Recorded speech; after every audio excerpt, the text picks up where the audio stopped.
Money owed for moving, I've crossed that out. Unpaid loans, I've crossed out. Hotel costs. May I ask why you're crossing out the unpaid loans?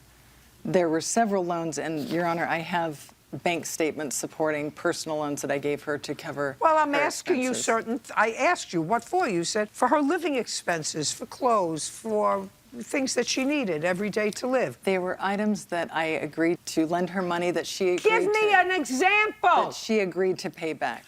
Give me an example of what you bought her. I gave her money to pay for, again, those same things that you had mentioned, but as a 18, 19-year-old, she agreed to be responsible for her own expenses. Very so nice. I gave her some... I asked you next, hotel costs. Would you like me to jump to the end of the story? I would like you to jump to hotel costs. I'm going through this in order. It's written here. Okay. What hotel?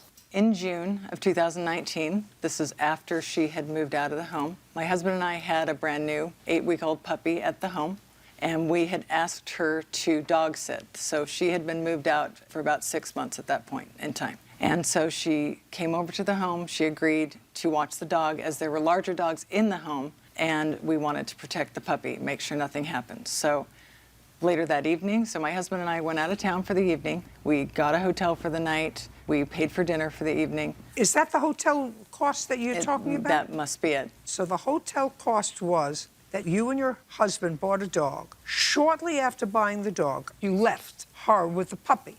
And because the dog got sick and eventually died, you came home, and what you lost was your hotel room that you had prepaid. Is that the hotel cost that we're talking about? That is the hotel cost that we're talking about. That's crossed out.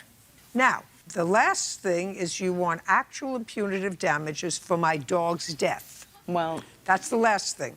I feel like we skipped over quite a bit, Your Honor. I mean, no, I skipped over nothing. If you don't get it, as a person who is a parent, you may not have been a parent for 18 years, but at a time when a child that you delivered gave up for adoption, which was probably then in her best interest, turned out not so much in her best interest because, according to you, she was living in an abusive situation. So a child that you gave up now finds herself as a teenager living in an abusive household. So you, as a biological parent, agree to help her to come to live with you, even though it's unfortunate because you and your husband, you have children with this husband? No. So the two of you, lovebirds, now have an 18-year-old living with you that's interfering with what is otherwise an idyllic life. So she comes in April, gets a job in May.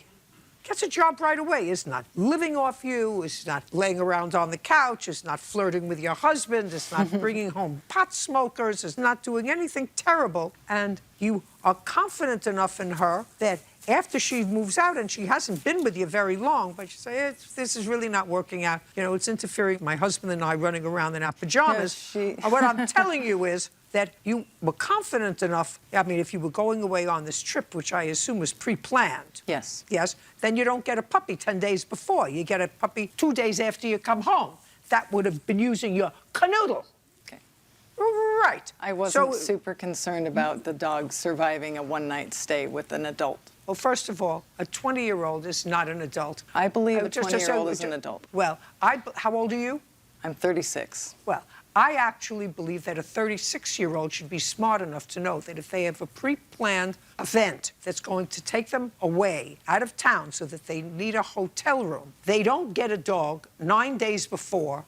They get a dog 10 days later so that they can take care of a new puppy. That's what I think a 36-year-old does. I give a 36-year-old more credit than I do a 20-year-old. She had watched our other dog previously, and we had not had any issues, so... Just 1 second, so that you had another dog. And when you had the other dog, she was responsible with the other dog, so you didn't have any problem with the other dog.